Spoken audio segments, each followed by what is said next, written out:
संक्षिप्त महाभारत आदि पर्व। कृपाचार्य, द्रोणाचार्य और अश्वत्थामा का जन्म तथा उनका कौरवों से संबंध। जन्मेजय ने पूछा, भगवान आप कृपा करके मुझे कृपाचार्य के जन्म की कथा सुनाइए। तो वैशंपायन जी ने कहा, जन्मेजय महर्षि गौतम के पुत्र थे शरदवान। वे बाणों के साथ ही पैदा हुए थे। उनका मन धनुर्वेद में जितना लगता था उतना वेद अभ्यास में नहीं। उन्होंने तपस्या पूर्वक सारे अस्त्र शस्त्र प्राप्त किए। शरदवान की घोर तपस्या और धनुर्वेद में निपुणता देखकर इंद्र बहुत भयभीत हुए। उन्होंने शरदवान की तपस्या में विघ्न डालने के लिए जनपदी नाम की देव कन्या भेजी। वह धनुर्धर शरदवान के आश्रम में जाकर तरह तरह के हाव भाव से उन्हें लुभाने लगी और सुंदरी और एक साड़ी पहने युवती को देखकर उसके शीर में कंपकपी आने लगी। उनके हाथ से धनुष्मान गिर पड़े। वे बड़े विवेकी और तपस्या के पक्षपाती थे, इसलिए उन्होंने धैर्य से अपने को रोक लिया। उनके मन में विकार हो चुका था, इसलिए उनके अनजान में ही तेज गिर गया। उन्होंने धनुष बाण मृगचरम आश्रम और उस कन्या को छोड़कर तुरंत वहां से यात्रा कर दी। उनका तेज सरकंडों पर गिरा था, इसलिए वह दो भागों में विभक्त हो गया। उससे एक कन्या और एक पुत्र की उत्पत्ति हुई। संयोगवश राजऋषि शांतनु अपने दल बल के साथ शिकार खेलते हुए वहां आ निकले। किसी सेवक की दृष्टि उधर पड़ गई। उसने ये सोचकर कि हो ना हो ये बालक किसी धनुर्वेद के पारदर्शी ब्राह्मण के हैं, राजऋषि को सूचना दी। उन्होंने कृपा पर वश होकर उन बालकों को उठा लिया और ये तो अपने ही बालक हैं ऐसा सोचकर घर ले आए। उन्होंने उन बच्चों का पालन पोषण और यथोचित सत्कार किया तथा उनके नाम कृप एवं कृपी रख दिए। जब शरदवान को तपोबल से ये मालूम हुई तब वे भी राजऋषि शांतनु के पास आए और उन बालकों के नाम गोत्र आदि बतलाकर चारों प्रकार के धनुर्वेदों, विविध शास्त्रों और उनके रहस्यों की शिक्षा दी। थोड़े ही दिनों में बालक कृप सभी विषयों के परम आचार्य हो गए। अब कौरव और पांडव यदुवंशी तथा अन्य राजकुमारों के साथ उनसे धनुर्वेद का अभ्यास करने लगे। भीष्म ने विचार किया कि पांडवों और कौरवों को इससे भी अधिक अस्त्र ज्ञान प्राप्त होना चाहिए। अब इन्हें कोई साधारण पुरुष तो शिक्षा दे नहीं सकता, इसलिए इस विद्या का कोई विशेषज्ञ ढूंढना चाहिए। ये सोचकर उन्होंने पांडवों और कौरवों को द्रोणाचार्य के हाथों सौंप दिया। वे भीष्म के सत्कार से प्रसन्न होकर राजकुमारों को धनुर्वेद की शिक्षा देने लगे। थोड़े ही दिनों में सब के सब राजकुमार सारे शस्त्रों में प्रवीण हो गए। जन्मेजय ने पूछा, भगवान द्रोणाचार्य का जन्म कैसे हुआ था, उन्हें अस्त्र कैसे मिले थे और कौरवों के साथ उनका संबंध किस प्रकार हुआ। साथ ही यह भी सुनाइए कि श्रेष्ठ अस्त्रवेता अश्वत्थामा का जन्म कैसे हुआ। वैशंपायन जी ने कहा, जन्मेजय पहले युग में गंगाद्वार नामक स्थान पर महर्षि भरद्वाज रहा करते थे। वे बड़े व्रतशील और यशस्वी थे। एक बार वे यज्ञ कर रहे थे। उस दिन सबसे पहले ही महर्षियों को साथ लेकर गंगा स्नान करने गए। वहां उन्होंने देखा कि घृताची अप्सरा स्नान करके जल से निकल रही है। उसे देखकर उनके मन में काम वासना जाग उठी। जब उनका तेज गिरने लगा तब उन्होंने उसे द्रोण नामक यज्ञ पात्र में रख दिया। उसी में द्रोण का जन्म हुआ। द्रोण ने सारे वेदांगों का सिद्धाय किया। महर्षि भरद्वाज ने पहले ही आग्नेय अस्त्र की शिक्षा अग्नि वैश्य को दे दी। अपने गुरु भरद्वाज की आज्ञा से अग्नि वैश्य ने द्रोण को आग्नेय अस्त्र की शिक्षा दी। पृषत नाम के एक राजा भरद्वाज मुनि के मित्र थे। द्रोण के जन्म के समय ही उनके भी द्रुपद नामक पुत्र पैदा हुआ था। वह भी भरद्वाज आश्रम में आकर द्रोण के साथ ही शिक्षा प्राप्त कर रहा था। द्रोण से उनकी गाढ़ी मैत्री हो गई थी। पृषद का स्वर्गवास हो जाने पर द्रुपद उत्तर पांचाल देश के राजा हुए। भरद्वाज ऋषि के ब्रह्मलीन होने पर द्रोण अपने आश्रम में रहकर तपस्या करने लगे। उन्होंने शरद्वान की पुत्री कृपि से विवाह किया। वह बड़ी धर्मशीला और जितेंद्रिया थी। कृपि के गर्भ से अश्वत्थामा का जन्म हुआ। उसका अश्वत्थामा नाम होने का कारण यह था कि उसने जन्मते ही उत्श्रवा अश्व के समान शब्द किया था। अश्वत्थामा के जन्म से द्रोणाचार्य को बड़ा हर्ष हुआ। वे वहीं रहकर धनुर्वेद का अभ्यास करने लगे। इन्हीं दिनों आचार्य द्रोण को मालूम हुआ कि जमदग्नि नंदन भगवान परशुराम ब्राह्मणों को अपना सर्वस्व दान कर रहे हैं। द्रोणाचार्य उनसे धनुर्वेद संबंधी ज्ञान और दिव्य अस्त्रों की जानकारी प्राप्त करने के लिए चल पड़े। अपने शिष्यों के साथ महेंद्राचल पर पहुंचकर उन्होंने परशुराम जी को प्रणाम किया और बतलाया कि मैं महर्षि अंगिरा के गोत्र में भरद्वाज ऋषि के द्वारा बिना योनि संसर्ग के ही पैदा हुआ हूं। मैं आपके पास कुछ प्राप्त करने के लिए आया हूं। परशुराम जी ने कहा, मेरे पास जो कुछ धन रत्न था वह मैं ब्राह्मणों को दे चुका। सारी पृथ्वी मैंने कश्यप ऋषि को दे दी। अब मेरे पास इस शरीर और अस्त्रों के सिवा और कुछ नहीं है। इनमें से तुम जो चाहो मांग लो। तो द्रोणाचार्य ने कहा, भृगुनंदन, आप मुझे प्रयोग, रहस्य और उपसंहार विधि के साथ सारे अस्त्र शस्त्र दे दें। परशुराम जी ने तत्काल तथास्तु कहकर उन्हें सबकी शिक्षा दे दी। अस्त्र शस्त्र प्राप्त करके द्रोणाचार्य को बड़ी प्रसन्नता हुई। फिर वे अपने मित्र द्रुपद के पास गए। द्रोणाचार्य ने द्रुपद के पास जाकर कहा, राजन, मैं आपका प्रिय सखा द्रोण हूं। आपने मुझे पहचान तो लिया। पांचाल राज द्रुपद द्रोणाचार्य की बात से चिढ़ गए। उन्होंने भौहें टेढ़ी और आंखें लाल करके कहा, ब्राह्मण, तुम्हारी बुद्धि अभी परिपक्व नहीं हुई। भला मुझे अपना मित्र बतलाते समय तुम्हें कुछ हिचकिचाहट नहीं मालूम होती? राजाओं की गरीबों से क्या दोस्ती? यदि कदाचित हो भी जाए तो समय बीतने पर वह भी मिट मिटा जाती है। द्रुपद की बात सुनकर द्रोण क्रोध से कांप उठे। उन्होंने मन ही मन कुछ निश्चय किया और कुरुवंश की राजधानी हस्तिनापुर में आए। वहां आकर उन्होंने कुछ दिनों तक गुप्त रूप से कृपाचार्य के घर निवास किया। एक दिन युधिष्ठिर आदि सभी राजकुमार नगर के बाहर जाकर मैदान में गेंद खेल रहे थे। गेंद अचानक कुएं में गिर पड़ी।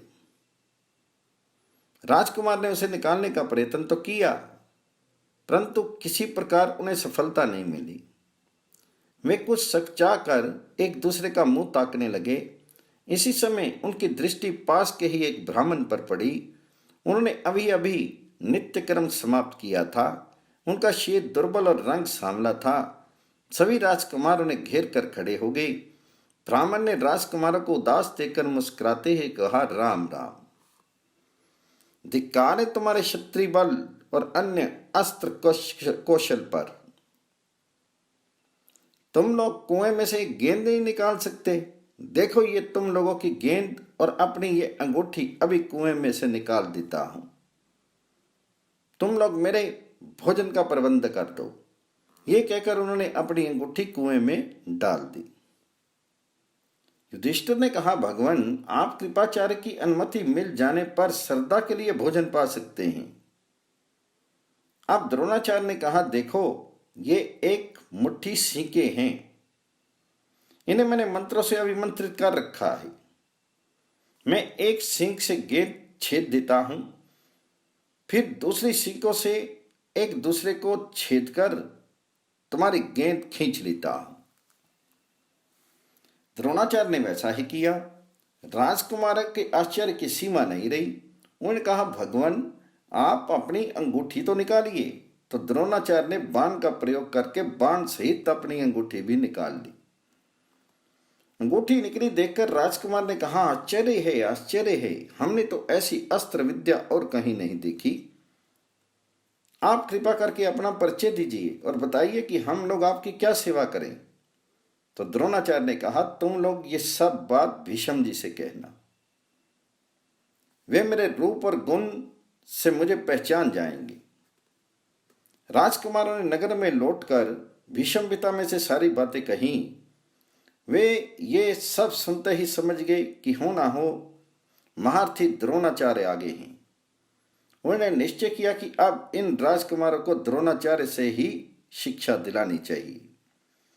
वे तुरंत स्वयं वहां जाकर द्रोणाचार्य को लिवा लाए और उनका खूब स्वागत सत्कार करके उनके शुभ आगमन का कारण पूछा।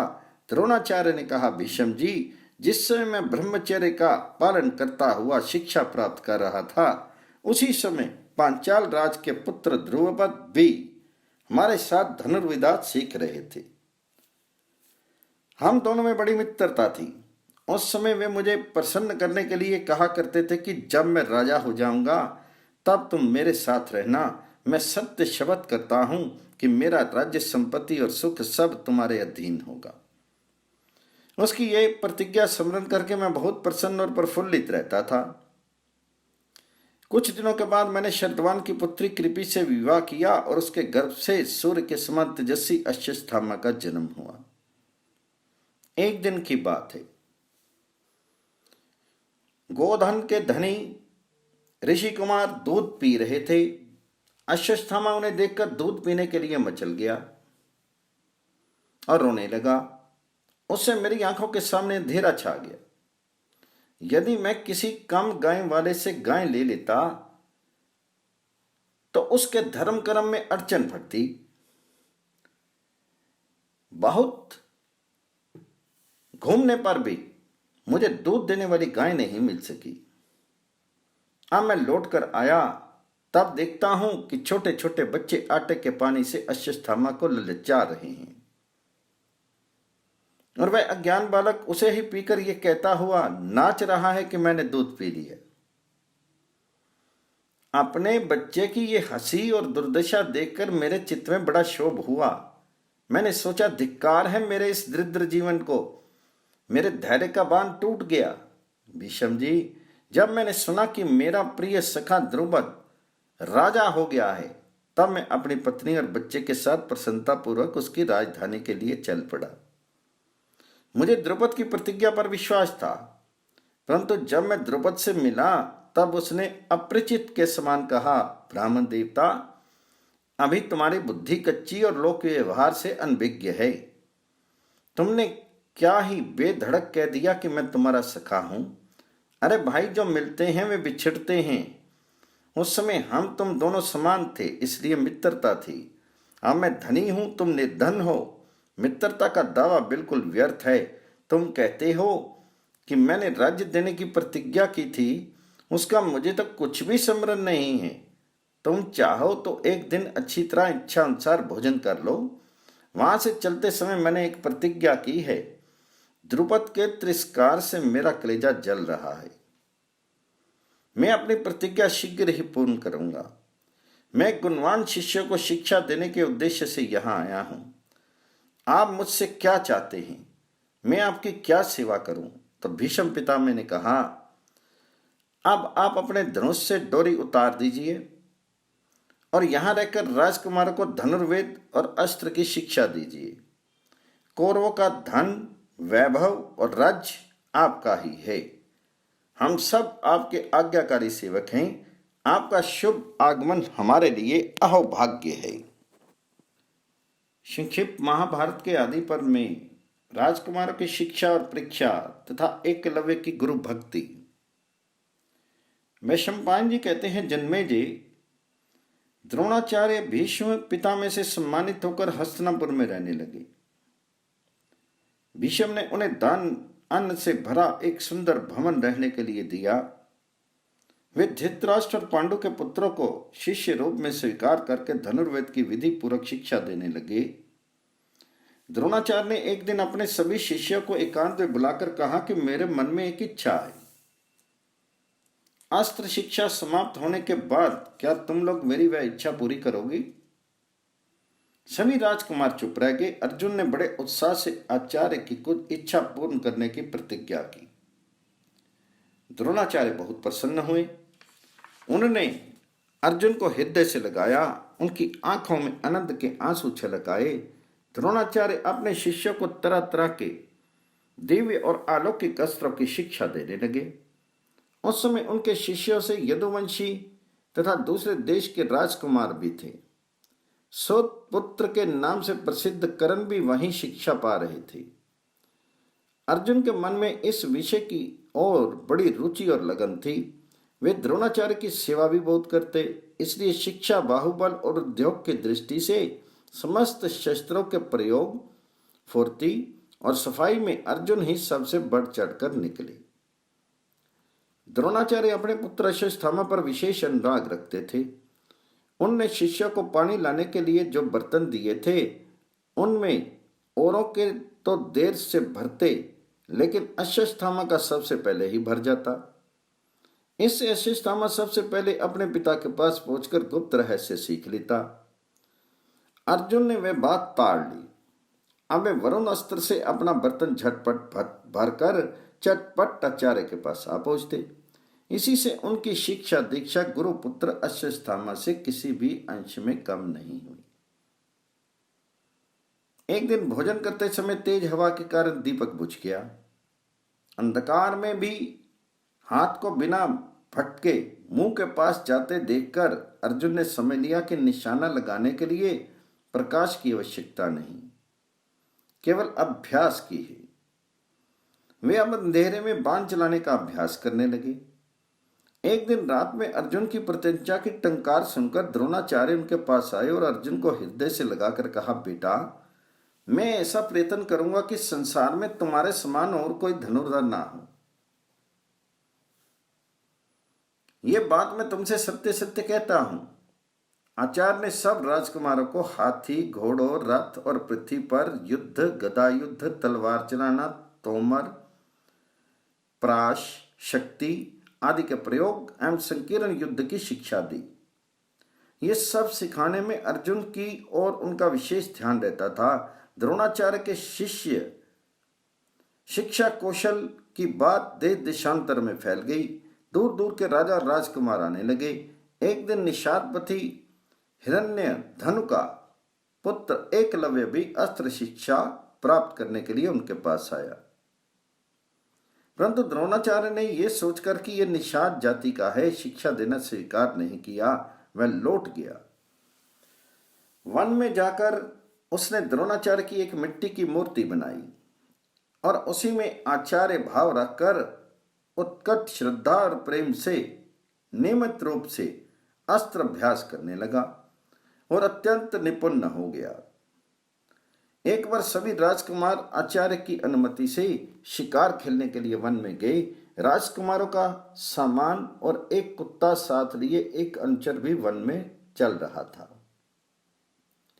वह कुत्ता घूमता फिरता वहां पहुंच गया जहां एकलव्य बाणों का अभ्यास कर रहा था। एकलव्य का शीत मैला कुचैला था। वह काला मृगचर्म पहने था और उसके सिर पर जटाएं थी। कुत्ता उसे देखकर भौंकने लगा। एकलव्य ने खींचकर 7 बाण मारे, जिससे उस कुत्ते का मुंह भर गया, परंतु उसे चोट कहीं नहीं लगी। कुत्ता बाण भरे मुंह से पांडवों के पास आया। ये आश्चर्यजनक दृश्य देखकर पांडव कहने लगे कि उनका शब्द भेद और फुर्ती तो विलक्षण है। टो लगाने पर उसी वन में उन्हें एकलव्य मिल गया। मैं लगातार बाणों का अभ्यास कर रहा था। पांडव एकलव्य का रूप बदल जाने के कारण उसे पहचान नहीं सके। पूछने पर एकलव्य ने बतलाया कि मेरा नाम एकलव्य है, मैं भीलराज हिरण्य धनु का पुत्र और द्रोणाचार्य का शिष्य हूं। मैं यहाँ धनुर्विद्या का अभ्यास करता हूं। अब अभी सभी ने उसे अच्छी तरह पहचान लिया। वहां से लौटकर सब राजकुमार ने द्रोणाचार्य से सब हाल कह सुनाया। अर्जुन ने कहा, गुरुदेव, आपने मुझे हृदय से लगाकर बड़े प्रेम से यह बात कही थी कि मेरा कोई भी शिष्य तुमसे बढ़कर नहीं होगा, परंतु ये आपका शिष्य एकलव्य तो सबसे और मुझसे भी बढ़कर है।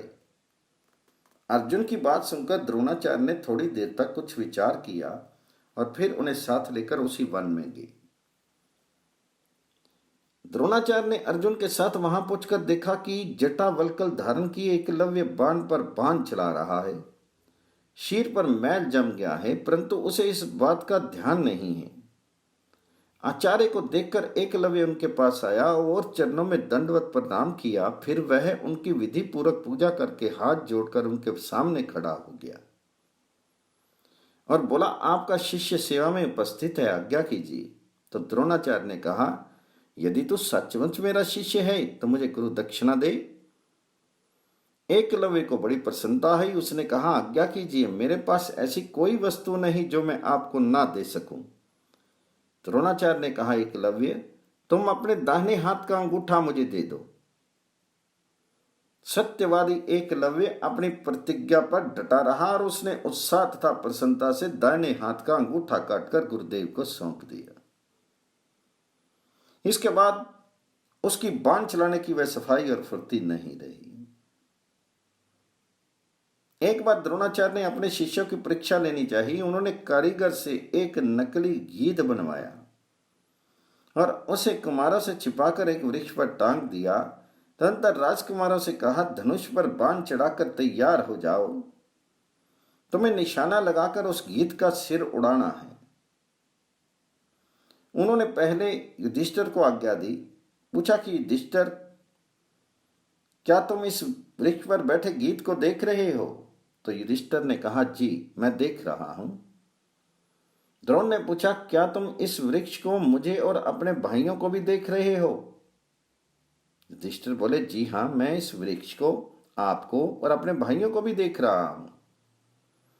द्रोणाचार्य ने कुछ खींच कर झिड़कते हुए कहा, हट जाओ, तुम यह निशाना नहीं मार सकते।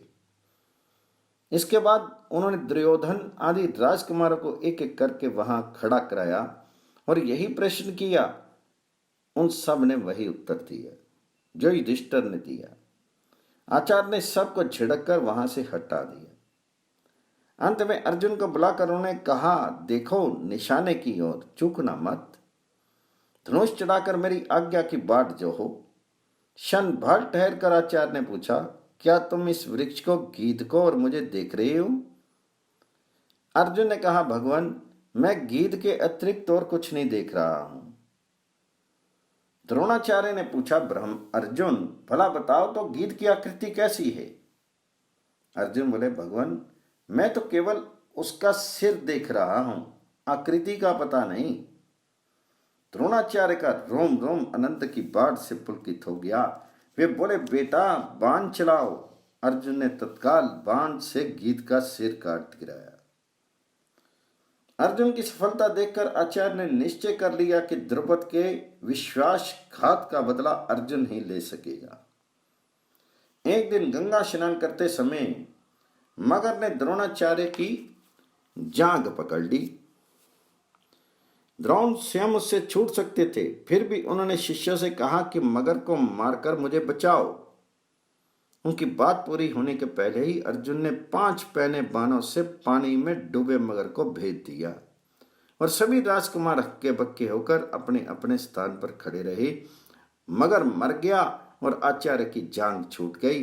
इससे प्रसन्न होकर द्रोणाचार्य बोले, बेटा अर्जुन, मैं तुम्हें ब्रह्मशिर नाम का दिव्य अस्त्र प्रयोग और संहार के साथ बतलाता हूं। ये अमोघ है, इसे कभी किसी साधारण मनुष्य पर नहीं चलाना। यह सारे जगत को जला डालने की शक्ति रखता है। अर्जुन ने हाथ जोड़कर अस्त्र स्वीकार किया। द्रोणाचार्य ने कहा, अब पृथ्वी पर तुम्हारे समान कोई धनुर्धर नहीं होगा। संक्षिप्त महाभारत के आदि पर्व में रंग मंडप में राजकुमारों के अस्त्र कौशल का प्रदर्शन और कर्ण को अंग देश का राजा बनाना। वैशंपायन जी कहते हैं, जन्मे जी, द्रोणाचार्य ने राजकुमारों को अस्त्र विद्या में निपुण देखकर कृपाचार्य, सोमदत्त, वाहनिक, भीष्म, व्यास और विदुर आदि के सामने धृतराज से कहा, राजन, सभी राजकुमार सब प्रकार की विद्या में निपुण हो चुके हैं। आपकी इच्छा हो, अनुमति दें तो उनकी अस्त्र विद्या का कौशल एक दिन सबके सामने दिखाया जाए। धृतराष्ट्र ने प्रसन्न होकर कहा, आचार्य, आपने हमारा बहुत बड़ा उपकार किया है। आप जिस समय, जिस जगह, जिस प्रकार अस्त्र कौशल का प्रदर्शन उचित समझते हैं, करें। उनके लिए जिस प्रकार की तैयारी आवश्यक हो उसकी आज्ञा करें। तदनंतर उन्होंने विदुर जी से कहा, विदुर, आचार्य के आज्ञा के अनुसार तैयारी कराओ, यह काम मुझे बहुत प्रिय है। द्रोणाचार्य ने रंग मंडप के लिए एक झाड़ झंखाड़ से रहित समतल भूमि पसंद की। जलाशयों के कारण वह भूमि और भी सुहावनी थी।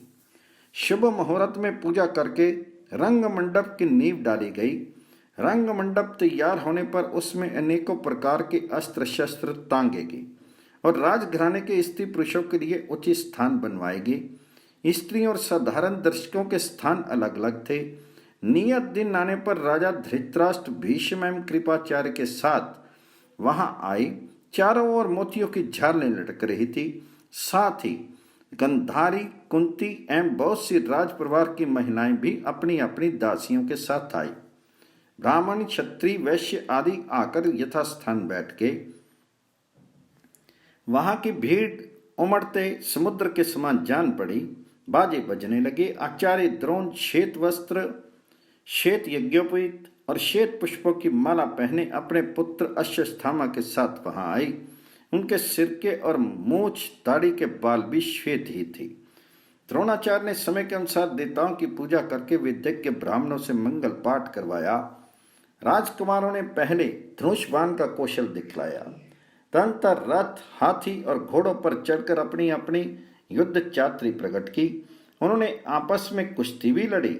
इसके बाद ढाल तलवार लेकर तरह तरह के पैंतरे बदलने तथा हस्तलाघव दिखलाने लगे। सब लोग उनकी फुर्ती, सफाई, शोभा, स्थिरता और मुट्ठी की मजबूती आदि देखकर प्रसन्न हुए। भीमसेन और दुर्योधन दोनों हाथ में गदा लेकर रणभूमि में उतरे। वे पर्वत शिखर के समान हट्टे कट्टे वीर, लंबी भुजा और कसी कमर के कारण बड़े ही शोभायमान हुए। वे मदमत हाथियों के समान चिंगाड़ चिंगाड़ कर पैंतरे बदलते और चक्कर काटने लगे। विदुर जी, धृतराष्ट्र को और कुंती गंधारी को सब बातें बतलाई जाती थी।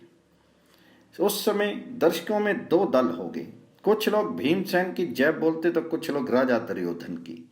समुद्र के समान उमड़ती हुई भीड़ का कोलाहल सुनकर द्रोणाचार्य ने अश्वत्थामा से कहा, बेटा, इन्हें अब रोक दो, बात बढ़ जाएगी तो दर्शक गड़बड़ कर बैठेंगे।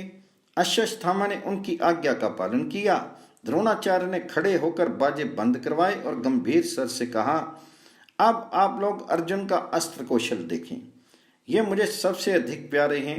अर्जुन रंगभूमि में आए। उन्होंने पहले आग्नेय अस्त्र से आग पैदा की, फिर वायव्य अस्त्र से जल उत्पन्न करके उसे बुझा दिया, वायव्य अस्त्र से आंधी चला दी, पर्जन्य अस्त्र से बादल पैदा कर दिए, भौम अस्त्र से पृथ्वी और पर्वत से पर्वत प्रकट कर दिए। अंतर्धान अस्त्र के द्वारा वे स्वयं छिप गए। वे क्षण भर में बहुत लंबे हो जाते तो पलक मारते छोटे हो जाते। लोगों ने चकित होकर देखा कि वे दम भर में रथ के घोड़े पर तो उसी क्षण रथ के बीच में और पलक मारते पृथ्वी पर अस्त्र कौशल दिखा रहे हैं। उन्हें बड़ी फुर्ती, सफाई और खूबसूरती के साथ सुकुमार, सूक्ष्म और भारी निशाने उड़ाकर अपनी निपुणता दिखाई। उन्हें लोह के बने सुअर को इतनी फुर्ती से 5 बाण मारे कि लोग एक ही बाण देख पाए।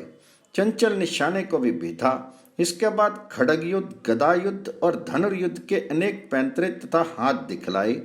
इसी समय कर्ण ने रंगभूमि के भीतर प्रवेश किया। जान पड़ा मानो कोई जीता जागता पहाड़ टहलता हुआ आ रहा है। कर्ण ने अर्जुन को संबोधित करके कहा, अर्जुन, घमंड मत करना, मैं तुम्हारे दिखाए काम और भी विशेषता के साथ दिखाऊंगा। इस समय दर्शकों में तहलका मच गया और वे इस प्रकार खड़े हो गए मानो मशीन से उन्हें एक साथ खड़ा कर दिया गया हो। कर्ण की बात सुनकर अर्जुन एक बार तो लज्जित से हो गए, पर फिर उन्हें क्रोध आ गया। कर्ण ने द्रोणाचार्य की आज्ञा से वे सभी कौशल दिखलाए जिन्हें अर्जुन ने दिखलाया था। इससे दुर्योधन को बड़ी प्रसन्नता हुई। उसने कर्ण को गले लगाकर कहा, मेरे सौभाग्य से ही आपका आगमन हुआ है। हम और हमारा राज्य आपका ही है। इच्छा अनुसार इसका भोग कीजिए। कर्ण ने कहा, मैं तो स्वयं आपके साथ मित्रता करने के इच्छुक हूँ। इस समय मैं अर्जुन से द्वंद्व युद्ध करना चाहता हूँ। दुर्योधन ने कहा, आप हमारे साथ रहकर सब प्रकार के भोग भोगिए, मित्रों का प्रिय कीजिए और शत्रुओं के सिर पर पैर रखिए। अर्जुन को ऐसा जान पड़ा मानो कर्ण भरी सभा में मेरा तिरस्कार कर रहा है। उन्हें कर्ण को पुकार कर कहा, कर्ण, बिना बुलाए आने वालों और बिना बुलाए बोलने वालों को जो गति मिलती है वही तुम्हें मेरे हाथ से मरने पर मिलेगी। कर्ण ने कहा, अजी, ये रंग मंडप तो सबके लिए है, क्या इसका केवल तुम्हारा ही अधिकार है? कमजोर की तरह आक्षेप क्या करते हो? साहस हो तो धनुष्बाण से बातचीत करो। मैं तुम्हारे गुरु के सामने ही तुम्हारा सिर धड़ से लाग किए देता हूँ। गुरु द्रोण की आज्ञा से अर्जुन द्वंद्व युद्ध करने के लिए कर्ण के पास जा पहुंचे। कर्ण भी धनुष्बाण लेकर खड़ा हो गया। इतने में नीति निपुण कृपाचार्य ने दोनों को द्वंद्व युद्ध के लिए तैयार देखकर कहा, कर्ण, पांडुनंदन अर्जुन कुंती का सबसे छोटा पुत्र है। इस कुरुवंश शिरोमणि का तुम्हारे साथ युद्ध होने जा रहा है, इसलिए तुम भी अपने माँ बाप और वंश का परिचय बतलाओ। ये जान लेने पर ही युद्ध करने ना करने का निश्चय होगा, क्योंकि राजकुमार अज्ञात कुल, शील अथवा नीच वंश के पुरुष के साथ द्वंद्व युद्ध नहीं करते। कर्ण पर मानो 100 घड़ा पानी पड़ गया। उसका शीर श्रीहीन हो गया, मुंह लज्जा से झुक गया। दुर्योधन ने कहा, आचार्य जी, शास्त्र के अनुसार उच्च कुल के पुरुष, शूरवीर और सेनापति तीनों ही राजा हो सकते हैं। यदि अर्जुन कर्ण के साथ इसलिए नहीं लड़ना चाहते कि वे राजा नहीं हैं, तो मैं कर्ण को अंग देश का राज्य देता हूँ। ये कहकर दुर्योधन ने कर्ण को स्वर्ण सिंहासन पर बिठाया और तत्काल राज्याभिषेक कर दिया। उस समय कर्ण के धर्मपिता अधिरथ को बड़ी प्रसन्नता हुई। उनका दुपट्टा बिखर रहा था, शीर पसीने से लथपथ था और दुर्बल होने के कारण उनका अंजर पंजर दिख रहा था। वे कांपता कांपता कर्ण के पास आया और बेटा बेटा कहकर दुलार करने लगा। कर्ण ने धनुष छोड़कर बड़े सम्मान से उनके चरणों पर सिर रखकर प्रणाम किया। अभी उसका सिर अभिषेक के जल से भीग रहा था। अधिरथ ने झटपट कपड़े के छोर से अपना पैर ढक लिया, उसे छाती से लगाया तथा प्रेम अश्रु से उसका सिर भिगो दिया। अधिरथ का ऐसा व्यवहार देखकर पांडवों ने निश्चय कर लिया कि यह सूत पुत्र है। भीमसेन ने हंसते कहा, अरे सूत पुत्र, तो अर्जुन के हाथों मरने योग्य भी नहीं है। तेरे वंश के अनुरूप तो ये है कि झटपट घोड़ों की चाबुक संभाल ले। अरे नीच, तो अंग देश का राज्य करने योग्य नहीं है। भला कहीं कुत्ता यज्ञ के भविष्य का अधिकारी होता है? कर्ण लंबी सांस लेकर सूर्य की ओर देखने लगा। उससे महाबली दुर्योधन मद हाथी के समान भाइयों के झुंड में से उछल कर निकल आया और भीमसेन से बोला, भीमसेन, तुम्हें ऐसी बात मुंह से नहीं निकालनी चाहिए। क्षत्रियों में बल की श्रेष्ठता ही सर्वमान्य है, इसलिए नीच कुल के शूरवीर के साथ भी युद्ध करना ही चाहिए। शूरवीर और नदियों की उत्पत्ति का ज्ञान बड़ा कठिन है। कर्ण स्वभाव से ही कवच कुंडलधारी और सर्व लक्षण संपन्न है। इस सूर्य के समान तेजस्वी कुमार को भला कोई सूत पत्नी जान सकती है?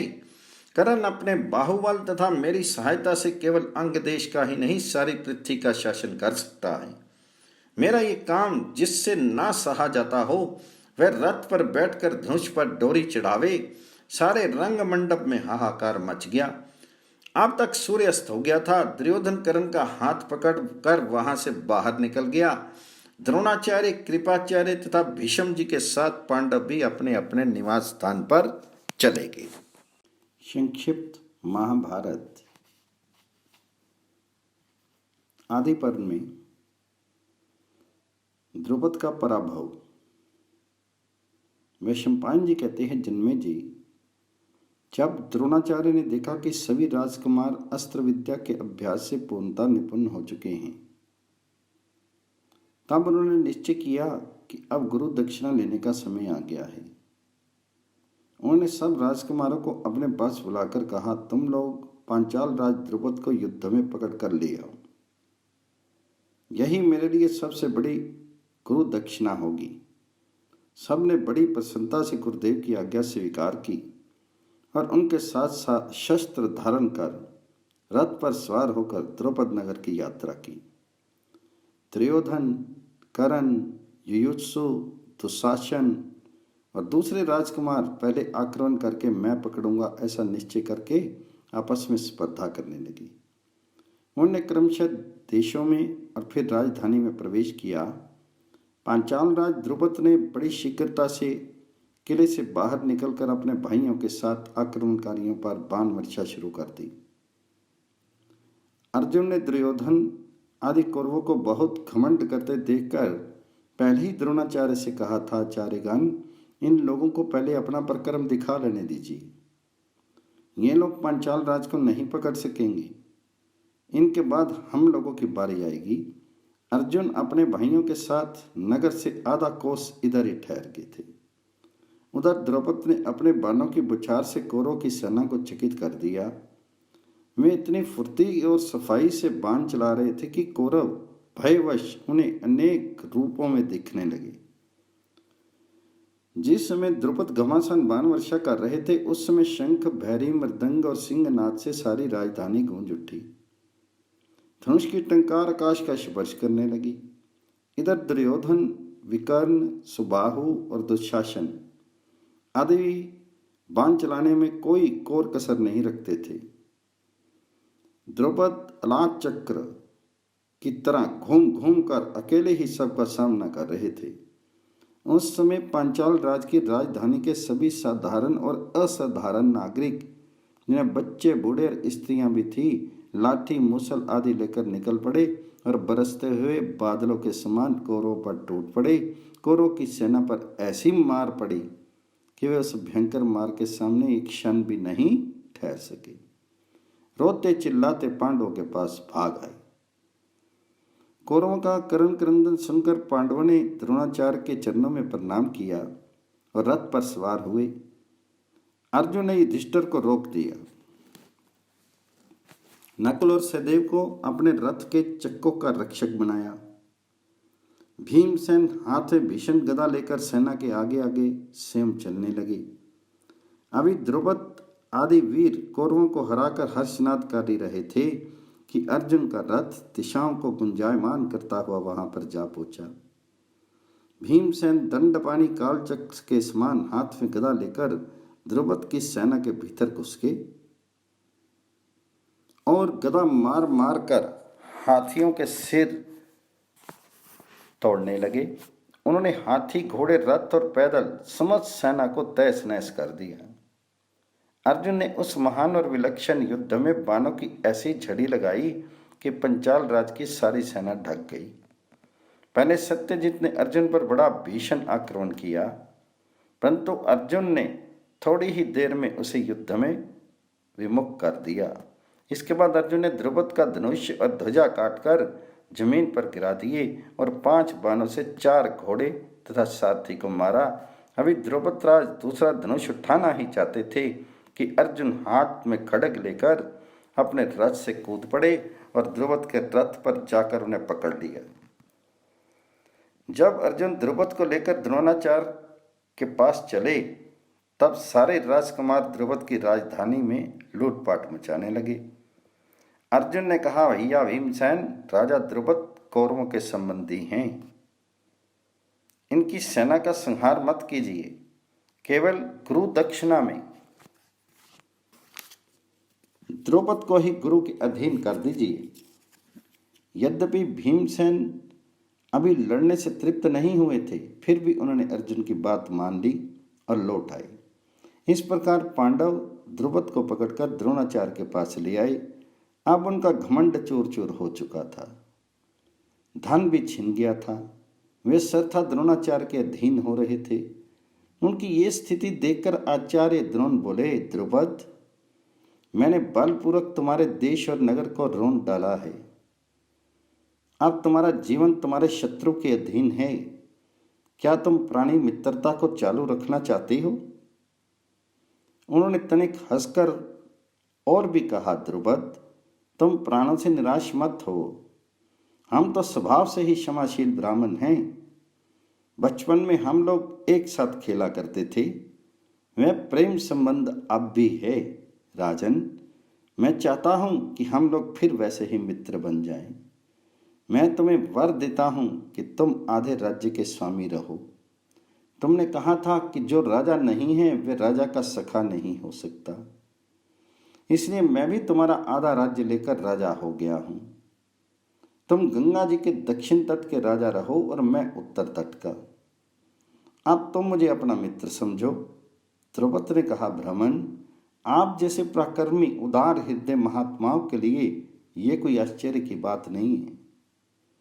मैं आपसे प्रसन्न हूँ, आपका अनंत प्रेम चाहता हूँ। आप द्रोण ने उन्हें मुक्त कर दिया तथा बड़ी प्रसन्नता से सत्कार करके आधा राज्य दे दिया। द्रुपद माकंदी प्रदेश के श्रेष्ठ नगर काम्पिल्य में रहने लगे। उसे दक्षिण पांचाल कहते हैं। वहां चर्मनवती नदी है। इस प्रकार यद्यपि द्रोण ने द्रुपद को पराजित करके भी उनकी रक्षा ही की, परंतु द्रुपद के मन में संतोष नहीं हुआ। इधर अहिच्छिन्न प्रदेश की अहिच्छिन्ना छत्रा नगरी में द्रोणाचार्य रहने लगे। अर्जुन के पराक्रम से ही उन्हें यह राज्य प्राप्त हुआ।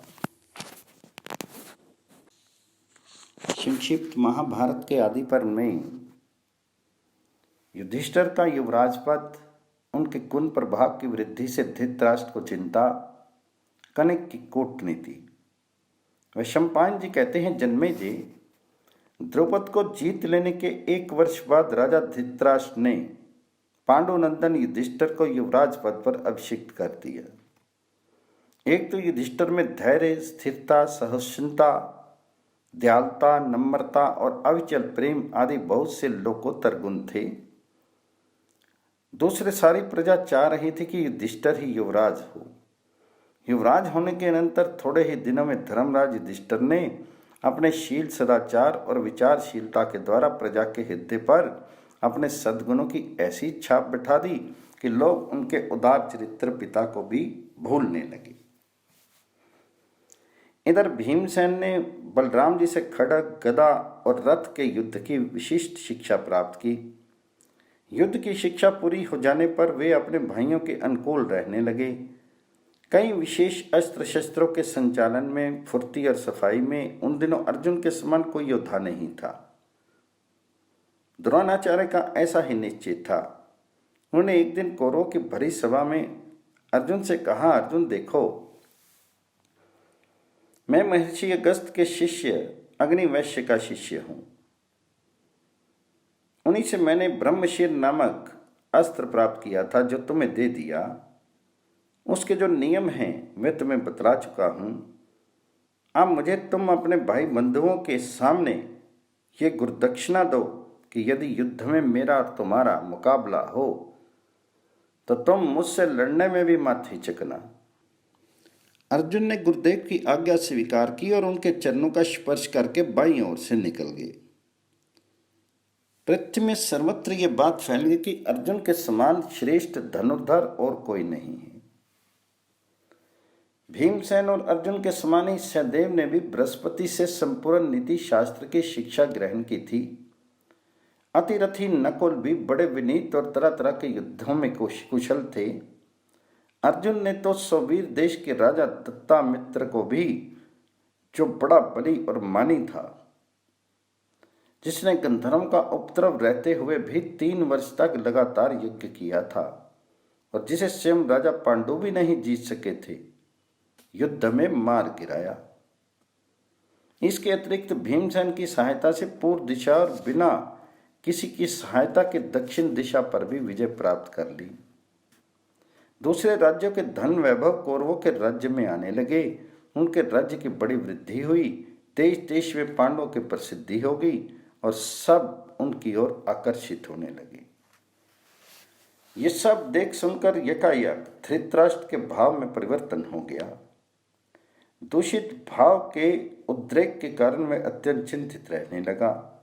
जब उसकी आतुरता अत्यंत बढ़ गई तब उन्होंने अपने श्रेष्ठ मंत्री राजनीति विशारद कनिक को बुलवाया। धृतराष्ट्र ने कहा, कनिक, दिनों दिन पांडवों की बढ़ती ही होती जा रही है। मेरे चित्त में बड़ी जलन हो रही है। तुम निश्चित रूप से बतलाओ कि उनके साथ मुझे संधि करनी चाहिए या विग्रह। मैं तुम्हारी बात मानूंगा। कनिक ने कहा, राजन, आप मेरी बात सुनिए, मुझ पर रुष्ट मत होइएगा। राजा को सरदा दंड देने के लिए उद्यत रहना चाहिए और देव के भरोसे न रहकर पौरुष प्रकट करना चाहिए। अपने में कोई कमजोरी ना आने दे और हो भी तो किसी को मालूम ना होने दे। दूसरों की कमजोरी जानते रहें। यदि शत्रु का अनिष्ट आरंभ कर दे तो उसे बीच में ना रोके। कांटे की नोक भी यदि भीतर रह जाए तो बहुत दिनों तक मवाद देती रहती है। शत्रु को कमजोर समझकर आंख नहीं मूंद लेनी चाहिए। यदि समय अनुकूल ना हो तो उसकी ओर से आंख कान बंद कर लें, परंतु सावधान रहें सरदा। शरणागत शत्रु पर भी दया नहीं दिखानी चाहिए। शत्रु के 3 मंत्र बल और उत्साह, 5 सहाय, सहायक, साधन, उपाय, देश और काल का विभाग तथा 7 अर्थात साम, दान, भेद, दंड, माया, इंद्रजालिक प्रयोग और शत्रु के गुप्त कार्य राज्यांगों को नष्ट करता रहे। जब तक समय अपने अनुकूल ना हो तब तक शत्रु को कंधे पर चढ़ाकर भी ढोया जा सकता है, परंतु समय आने पर मटके की तरह पटककर उसे फोड़ डालना चाहिए।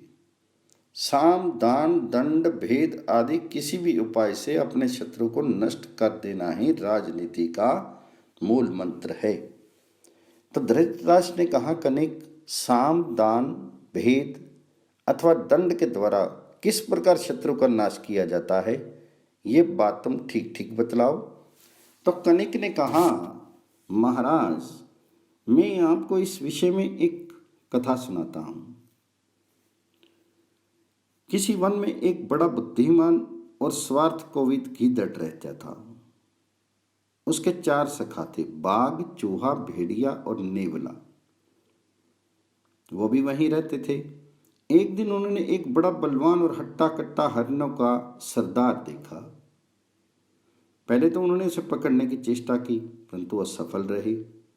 तदनंतर उन लोगों ने आपस में विचार किया। गीदड़ ने कहा, ये हरिन दौड़ने में बड़ा फुर्तीला, जवान और सुंदर है और चतुर है। भाई बाघ, तुमने इसे मारने की कई बार कोशिश की पर सफलता नहीं मिली। अब ऐसा उपाय किया जाए, जब ये हरिन सो रहा हो तो चूहा भाई जाकर धीरे धीरे इसका पैर कुतर ले, फिर आप पकड़ लीजिए तथा हम सब मिलकर इसे मौज से खा जाएंगे। सब ने मिलजुल कर वैसा ही किया। हरिन मर गया। खाने के समय गीदड़ ने कहा, अच्छा, अब तुम लोग स्नान कराओ, मैं इसकी देखभाल करता हूं। सबके चले जाने पर गीदड़ मन ही मन कुछ विचार करने लगा। तब तक बलवान बाघ स्नान करके नदी से लौट आया। गीदड़ को चिंतित देखकर बाघ ने पूछा, मेरे चतुर मित्र, तुम किस उधेड़ मन में पड़े हो? आओ, आज इस हरिन को खाकर हम लोग मौज करें। तो गीदड़ ने कहा, बलवान बाघ भाई, चूहे ने मुझसे कहा है कि बाघ के बल को धिक्कार है।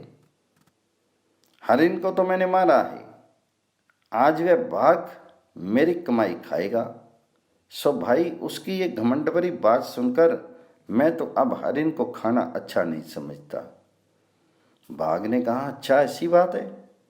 उसने तो मेरी आंखें खोल दी। अब मैं अपने बूते पर पशुओं को मार कर खाऊंगा। ये कहकर बाघ चला गया। उसी समय चूहा आया। गीदड़ ने कहा, चूहा भाई, नेवला मुझसे कह रहा था कि बाघ के काटने से हरिन के मांस में जहर मिल गया है, सो मैं तो इसे खाऊंगा नहीं। यदि तुम कहो तो मैं चूहे को खा जाऊं। अब तुम जैसा ठीक समझो करो। चूहा डर कर अपने बिल में घुस गया। अब भेड़िए की बारी आई। गीदड़ ने कहा, भेड़िया भाई, आज बाघ तुम पर बहुत नाराज हो गया है। मुझे तो तुम्हारा भला नहीं दिखता। वे अभी भागिन के साथ यहाँ आएगा, जो ठीक समझो करो। भेड़िया दुम दबाकर भाग निकला। तब तक नेवला आया। गीदड़ ने कहा, देख नेवले, मैंने लड़कर बाघ, भेड़िया और चूहे को भगा दिया है। यदि तुझे कुछ घमंड हो तो आ मुझसे लड़ ले और फिर हरिन का मांस खा। तो नेवले ने कहा, जब सभी तुमसे हार गए तो मैं तुमसे लड़ने की हिम्मत कैसे करूं। वह भी चला गया। अब गिदड़ अकेला ही मांस खाने लगा। राजन, चतुर राजा के लिए भी ऐसी ही बात है। डरपोक को भयभीत कर दे, शूरवीर का हाथ जोड़ ले, लोभी को कुछ दे दे और बराबर तथा कमजोर को प्रकर्म दिखाकर वश में कर ले। शत्रु चाहे कोई भी हो, उसे मार डालना चाहिए। सुगंध खाकर और धन की लालच देकर, जहर या धोखे से भी शत्रु को ले बीतना चाहिए। मन में द्वेष रहने पर मुस्कुराकर बातचीत करनी चाहिए। मारने की इच्छा रखता और मारता हुआ भी मीठा ही बोले। मारकर कृपा करे, अफसोस करे और रोवे। शत्रु को संतुष्ट रखे, परंतु उसकी चूक देखते ही चढ़ बैठे। जिस पर शंका नहीं होती, उन्हीं पर अधिक शंका करनी चाहिए। वैसे लोग अधिक धोखा देते हैं जो विश्वास पात्र नहीं है। उन पर तो विश्वास नहीं ही करना चाहिए। जो विश्वास पात्र हैं, उन पर भी विश्वास नहीं करना चाहिए। सर्वत्र पाखंडी, तपस्वी आदि के वेश में परीक्षित गुप्तचर रखने चाहिए। बगीचे, टहलने के स्थान, मंदिर, सड़क, तीर, चौराहे, कुएं, पहाड़, जंगल और सभी भीड़ भाड़ के स्थानों में गुप्तचरों को अदलते बदलते रहना चाहिए। वाणी का विनय और हृदय की कठोरता, भयंकर काम करते हुए भी मुस्कुराकर बोलना, यह नीति निपुण का चिन्ह है। हाथ जोड़ना, सुगंध खाना, आश्वासन देना, पैर छूना, आशा बधाना, यही सब ऐश्वर्य प्राप्ति के उपाय हैं। जो अपने शत्रु से संधि करके निश्चिंत हो जाता है, उसका होश तब ठिकाने आता है जब उसका सर्वनाश हो जाता है। अपनी बातें केवल शत्रु से ही नहीं, मित्र से भी छिपानी चाहिए। किसी को आशा दें भी तो बहुत दिनों की, बीच में अड़चन डाल दें, कारण पर कारण घटता जाए। राजन, आपको पांडव पुत्रों से अपनी रक्षा करनी चाहिए। वे दुर्योधन आदि से बलवान हैं। आप ऐसा उपाय कीजिए कि उनसे कोई भय नहीं रहे और पीछे पश्चाताप भी ना करना पड़े। इससे अधिक और मैं क्या कहूँ। ये कहकर कनिक अपने घर चला गया। धृतराष्ट्र और भी चिंतातुर होकर सोच विचार करने लगे। संक्षिप्त महाभारत के आदि पर्व में पांडवों को वारणाव्रत जाने की आज्ञा। वैशंपायन जी कहते हैं, जन्मेजय, दुर्योधन ने देखा कि भीमसेन की शक्ति असीम है और अर्जुन का अस्त्र ज्ञान तथा अभ्यास विलक्षण है। उनका कलेजा जलने लगा। उसने कर्ण और शकुनी से मिलकर पांडवों को मारने के बहुत उपाय किए, परंतु पांडव सबसे बचते गए। विदुर की सलाह से उन्होंने ये बात किसी पर प्रकट भी नहीं की। नागरिक और पुरवासी पांडवों के गुण देखकर बड़ी सभा में उनके गुणों का बखान करने लगे। वे जहाँ कहीं चबूतरों पर इकट्ठे होते, सभा करते, वहीं इस बात पर जोर डालते कि पांडु के ज्येष्ठ पुत्र युधिष्ठिर को राज्य मिलना चाहिए। धृतराष्ट्र को तो पहले ही अंधे होने के कारण राज्य नहीं मिला, अब वे राजा कैसे हो सकते हैं। शांतनु नंदन भीष्म भी बड़े सत्यसंध और प्रतिज्ञापरायण हैं। वे पहले भी राज्य अस्वीकार कर चुके हैं, तो अब कैसे ग्रहण करेंगे। इसलिए हमें उचित है कि सत्य और करुणा के पक्षपाती पांडु के ज्येष्ठ पुत्र युधिष्ठिर को ही राजा बनावें। इसमें कोई संदेह नहीं कि उनके राजा होने से भीष्म और धृतराष्ट्र आदि को भी कोई असुविधा नहीं होगी। वे बड़े प्रेम से उनकी संभाल रखेंगे। प्रजा की यह बात सुनकर दुर्योधन जलने लगा। वह जल भुन और कुड़कर धृतराष्ट्र के पास गया और उनसे कहने लगा, पिताजी, लोगों के मुंह से बड़ी बुरी बकझक सुनने को मिल रही है। वे भीष्म को और आपको हटाकर पांडवों को राजा बनाना चाहते हैं। भीष्म को तो इसमें कोई आपत्ति है नहीं, परंतु हम लोगों के लिए बहुत बड़ा खतरा है। पहले ही भूल हो गई, पांडु ने राज्य स्वीकार कर लिया और आपने अपनी अंधता के कारण मिलता हुआ राज्य भी अस्वीकार कर दिया। यदि युधिष्ठिर को राज्य मिल गया तो फिर ये उन्हीं की वंश परंपरा से में चलेगा और हमें कोई नहीं पूछेगा। हमें और हमारी संतान को दूसरों के आश्रित रहकर नरक के समान कष्ट ना भोगना पड़े। इसके लिए आप कोई ना कोई युक्ति सोचिए। यदि पहले ही आपने राज्य ले लिया होता तो कहने की कोई बात ही नहीं होती। अब क्या किया जाए? धृतराष्ट्र अपने पुत्र दुर्योधन की बात और कनिक की नीति सुनकर दुविधा में पड़ गए।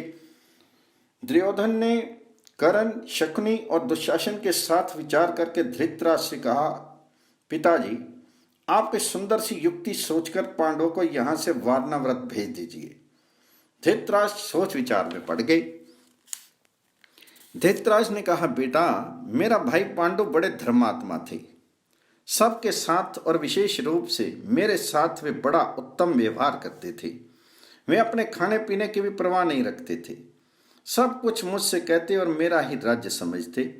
उनका पुत्र युधिष्ठिर भी वैसा ही धर्मात्मा, गुणवान, यशस्वी और वंश के अनुरूप है।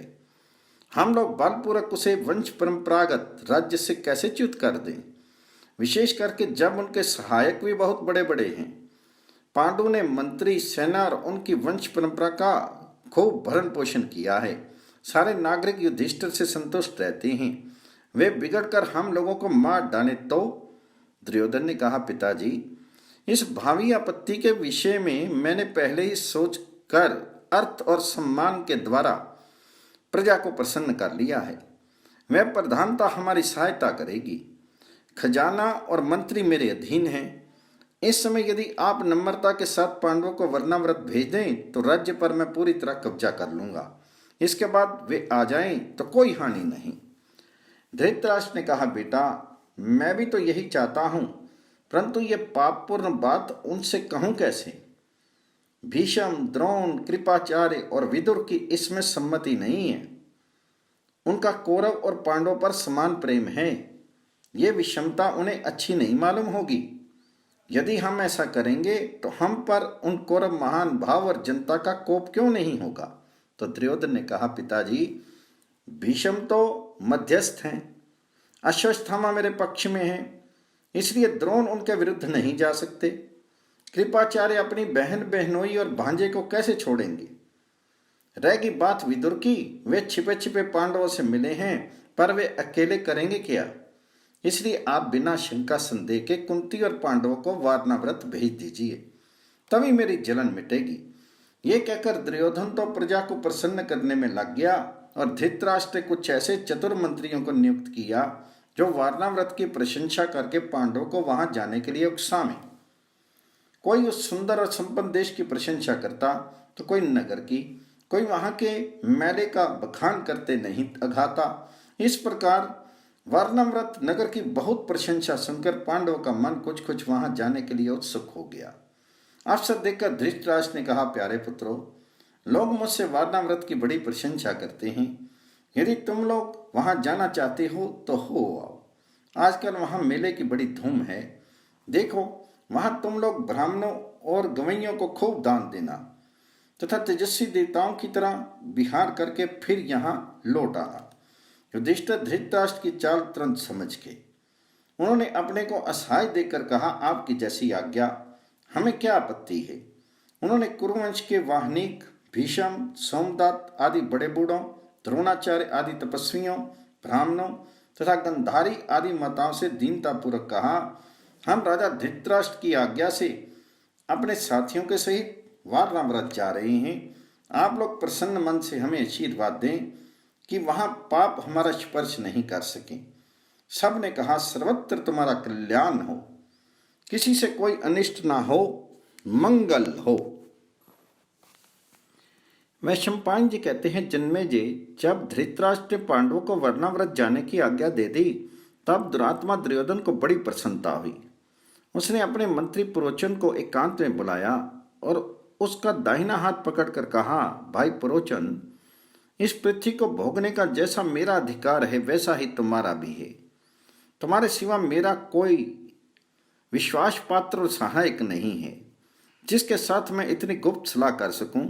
मैं तुम्हें ये काम सौंपता हूं कि मेरे शत्रुओं की जड़ उखाड़ फेंको। होशियारी से काम करना, किसी को मालूम नहीं हो। पिताजी की आज्ञा के अनुसार पांडव कुछ दिन तक वारणाव्रत रहेंगे। तुम पहले ही वहां चले जाओ। वहां नगर के किनारे पर सन, राल और लकड़ी आदि से ऐसे भवन बनवाओ जो आग से भड़क उठे। उनके भीतों पर घी, तेल, चर्बी और लाख मिली हुई मिट्टी का लेप करा देना। पांडवों को परीक्षा करने पर भी इस बात का पता नहीं चले। उसमें कुंती, पांडव और उनके मित्रों को रखना।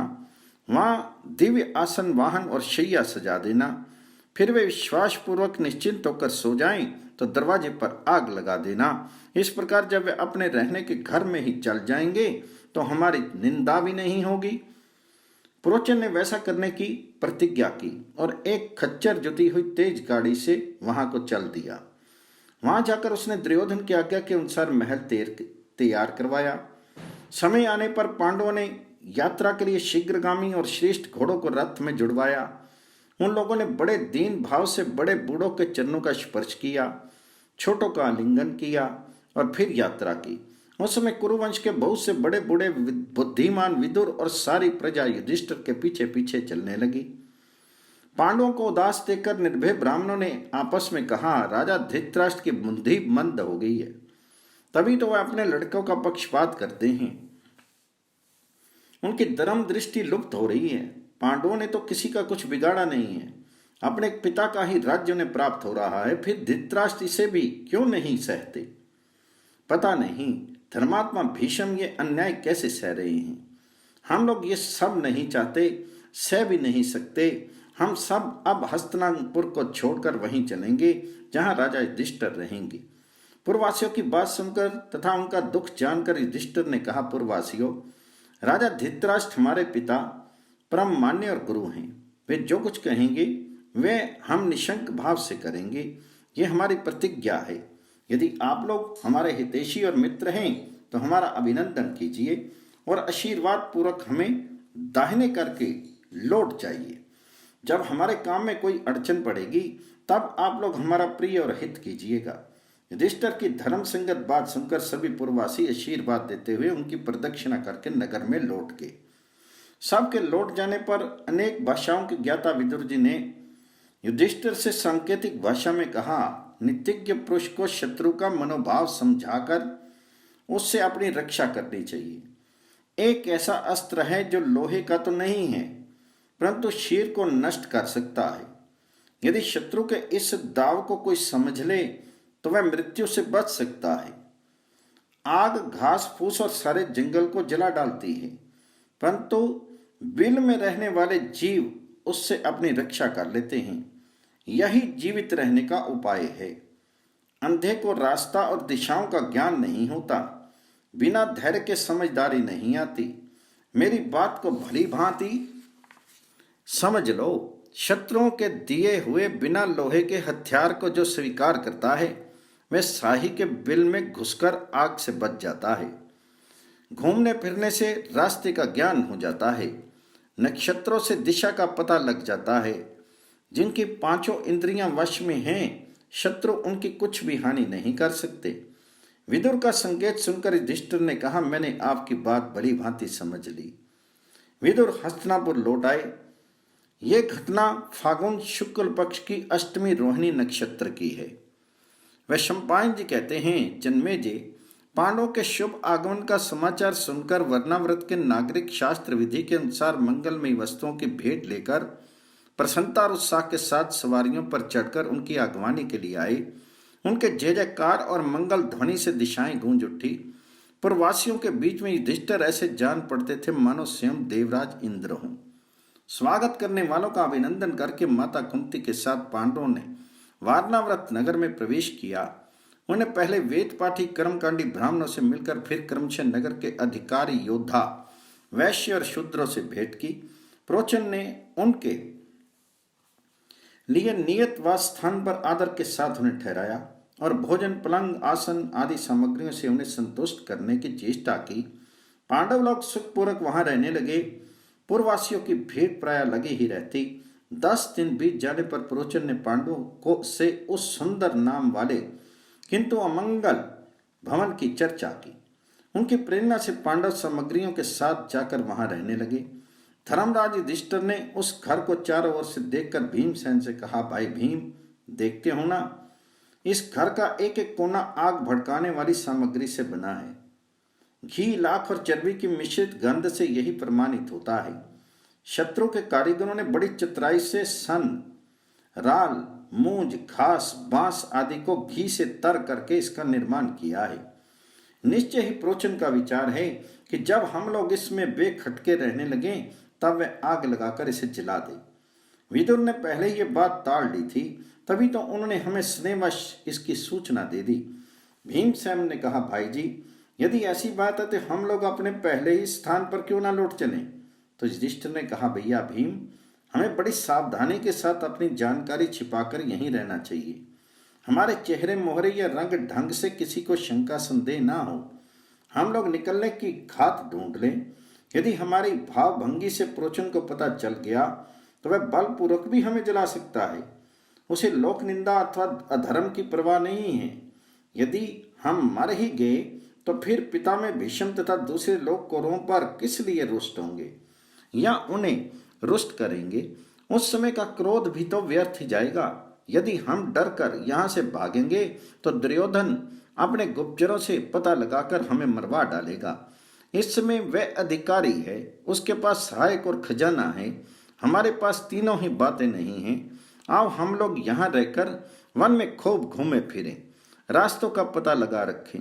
सुरक्षित सुरंग बना जाने पर हम यहाँ से भाग निकलें और किसी को कानो कान इस बात की खबर ना हो कि पांडव जीते बच गए हैं।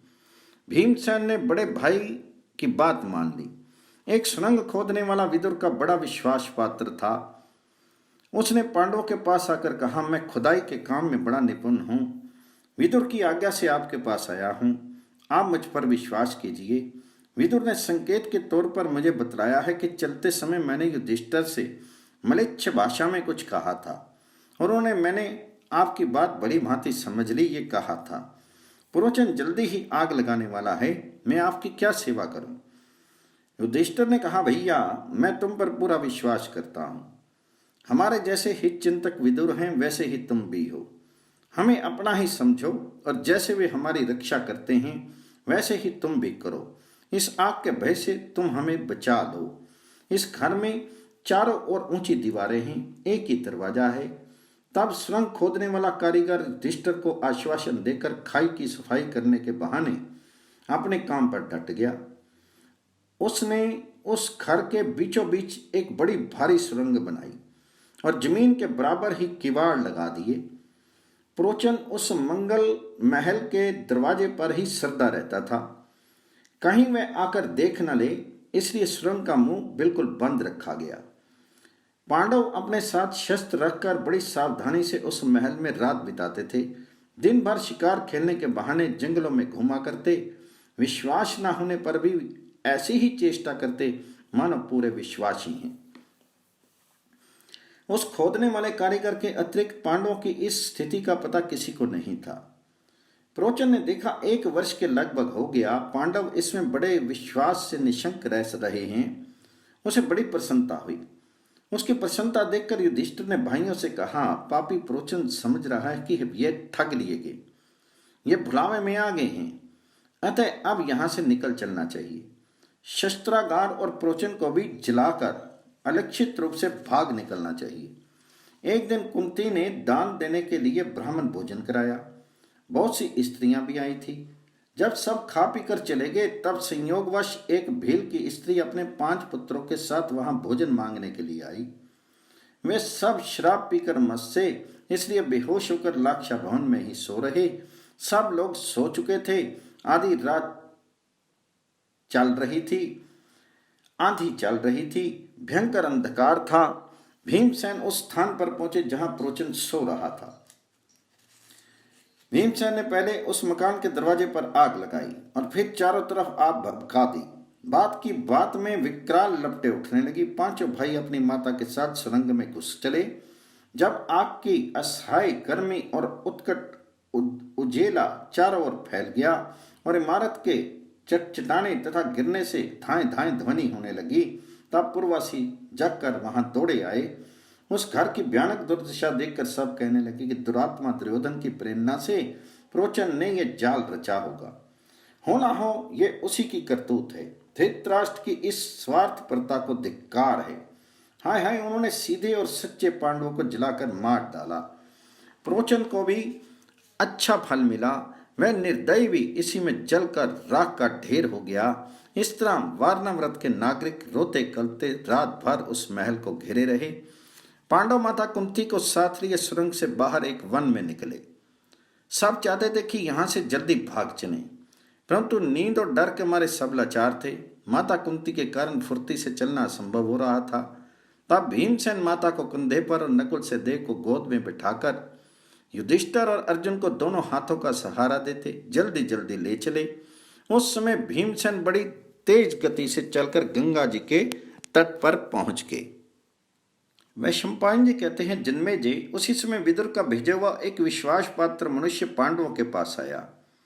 उसने पांडवों को विदुर का बतलाया हुआ संकेत सुनाया और कहा, मैं विदुर जी का विश्वास पात्र सेवक हूँ। मैं अपने कर्तव्य को ठीक ठीक समझता हूँ। आप विदुर जी के कथन के अनुसार शत्रु पर अवश्य विजय प्राप्त करेंगे। ये नौका तैयार है, आप इस पर चढ़कर गंगा पार हो जाइए। जब पांडव अपनी माता के साथ नाव पर बैठ के, तब उसने कहा, विदुर जी ने बड़े प्रेम से कहा है कि आप लोग निर्विघ्न अपने मार्ग पर बढ़ते चलें, घबराएं बिल्कुल नहीं। उसने गंगा पार पहुंचाकर पांडव का जय जयकार किया और उनका कुशल संदेश लेकर विदुर के पास चला गया तथा पांडव भी गंगा पार होकर लुकते छिपते बड़े वेग से आगे बढ़ने लगे। इधर वारणावृत में पूरी रात बीत जाने पर सारे पूर्ववासी पांडवों को देखने के लिए आए। आग बुझाते बुझाते उन लोगों को मालूम हुआ कि ये घर लाख का बना है और मंत्री प्रोचन भी इसी में जल गया है। उन्होंने निश्चय किया कि पापी दुर्योधन का ही ये षड्यंत्र है। अवश्य ये बात धृतराष्ट्र की जानकारी में हुई है। भीष्म, विदुर और दूसरे कौरव भी धर्म का पक्ष नहीं ले रहे हैं। आओ हम लोग धृतराष्ट्र के पास संदेश भेज दें कि तुम्हारा मनोरथ पूरा हो गया। अब तुम्हारी करतूत से पांडव जलकर मर गए। जब सब लोग आग हटाकर देखने लगे तो अपने पांचों पुत्रों के साथ मरी भीलनी मिली। उन लोगों ने उन्हें पांचों पांडव और कुंती समझा। सुरंग खोदने वाले मनुष्य ने घर साफ करते करते राख से सुरंग पाट दी, इसलिए किसी को भी उनका पता नहीं चल सका। पूर्ववासियों ने यह संदेश धृतराष्ट्र के पास हस्तिनापुर भेज दिया। यह शुभ समाचार सुनकर धृतराष्ट्र ने ऊपर ऊपर से बहुत दुख प्रकट किया। विलाप करने लगे कि हाय हाय, पांडव और उनकी माता के मरने से मुझे पांडव की मृत्यु से भी बढ़कर दुख हो रहा है। उन्हें कौरवों को आज्ञा दी कि तुम लोग शीघ्र से शीघ्र वारणावृत में जाकर पांडव और उनकी माता का विधि पूर्वक अंत्येष्टि संस्कार करो। प्रोचन के भाई बंधु भी वहां जाकर उसका क्रियाक्रम करें। पांडवों का कर्म इस प्रकार खूब खर्च करके किया जाए जिससे उन्हें सद्गति प्राप्त हो। सब जाति भाइयों और धृतराष्ट्र ने विलाप करके पांडवों को तिलांजलि दी। पूर्ववासियों ने उनकी दुर्घटना पर बड़ा शोक प्रकट किया। विदुर ने सब हाल मालूम होने पर भी थोड़ी बहुत सहानुभूति प्रकट की। इधर पांडव नाव से उतरने के बाद दक्षिण दिशा की ओर बढ़ने लगे। उस समय नींद के मारे सबकी आंखें बंद हो रही थी। सभी थके और प्यासे थे। घना जंगल था, दिशाओं का पता नहीं चलता था। यद्यपि प्रोचन चल गया था, फिर भी उन्हें छिपकर ही जाना था। इसलिए युधिष्ठिर की आज्ञा से भीमसेन ने फिर सबको पूर्ववत लाद लिया और तेजी के साथ चलने लगे। भीमसेन इतने भीषण वेग से चल रहे थे कि सारा वन कांपता हुआ सा जान पड़ता था। उसमें पांडव लोग प्यास, थकावट और नींद से बड़े बेचैन हो रहे थे। उन्हें आगे बढ़ना कठिन हो रहा था। वे ऐसे घोर वन में जा पहुंचे जहां पानी का कहीं पता नहीं था। उस समय कुंती ने अत्यंत तृषातुर होकर जल की इच्छा प्रकट की। तब भीमसेन ने उन सबको एक वट वृक्ष के नीचे उतार कर कहा, तुम लोग थोड़ी देर यहीं विश्राम करो, मैं जल लाने के लिए जा रहा हूँ। निश्चय ही यहाँ से थोड़ी दूर पर कोई बड़ा जलाशय है। तभी तो जल में रहने वाले सारस पक्षियों की मधुर ध्वनि सुनाई पड़ रही है। युधिष्ठिर की आज्ञा मिलने पर सारस पक्षियों की ध्वनि के आधार से भीमसेन तालाब के पास जा पहुंचे। वहां उन्होंने जल पिया, स्नान किया और उन लोगों के लिए अपने दुपट्टे में पानी जल भरकर ले आए। वट वृक्ष के नीचे पहुंचकर भीमसेन ने देखा कि माता और सब भाई सो गए हैं। वे दुख और शोक से भरकर उन्हें बिना जगाए ही मन ही मन कहने लगे, मेरे लिए इससे बढ़कर कष्ट की बात और क्या होगी कि मैं आज अपने उन भाइयों को जिन्हें बहुमूल्य सुकोमल सेज पर भी नींद नहीं आती थी, खुली जमीन पर सोते देख रहा हूं। मेरी माता वसुदेव की बहन और कुंती राज की पुत्री है। वे विचित्र वीर जैसे सुखी पुरुष की पुत्र वधु, महात्मा पांडु की पत्नी और हमारे जैसे पुत्रों की माता है, फिर भी खुली धरती पर लुढ़क रही है। मेरे लिए इससे बढ़कर और दुख की बात क्या होगी कि जिन्हें अपने धर्म पालन के फल स्वरूप तीनों लोगों का शासक होना चाहिए, वे युधिष्ठिर थक कर साधारण पुरुष की भांति जमीन पर लेटे हुए हैं। हाय हाय, आज मैं अपनी आंखों से वर्षाकालीन मेघ के समान श्याम सुंदर नर रत्न अर्जुन और देवताओं में अश्विनी कुमार के समान रूप संपत्ति में सबसे बड़े बड़े नकुल और सहदेव को आश्रयहीन की तरह वृक्ष के नीचे नींद लेते देख रहा हूं। दुरात्मा दुर्योधन ने हम लोगों को घर से निकाल दिया, जलाने का प्रयत्न किया, किंतु भाग्यवश हम लोग बच गए। आज हम वृक्ष के नीचे हैं, कहाँ जाएंगे, क्या भोगेंगे इसका पता नहीं। आह पापी दुर्योधन, सुखी हो ले। युधिष्ठिर, मुझे तेरे वध के लिए आज्ञा नहीं देती, नहीं तो मैं आज तुझे मित्रों और कुटुंबियों के साथ यमराज के हवाले कर देता। अरे पापी, जब युधिष्ठिर तुझ पर क्रोध नहीं करते तो मैं क्या करूं। भीमसेन क्रोध से उतावले हो रहे थे, लंबी सांस ले रहे थे और वे हाथ से हाथ पीस रहे थे। अपने भाइयों को निश्चिंत सोते देखकर वे फिर सोचने लगे कि हाय हाय, यहां से थोड़ी ही दूर पर वारणाव्रत नगर है, यहां तो बड़ी सावधानी से जागना चाहिए था, फिर भी ये सो रहे हैं। अच्छा, मैं ही जागूंगा। हाँ तो जल का क्या होगा, अभी थके मांदे हैं, जब जगेंगे तब पी लेंगे, ये सोचकर स्वयं भीमसेन जाग कर पहरा देने लगे।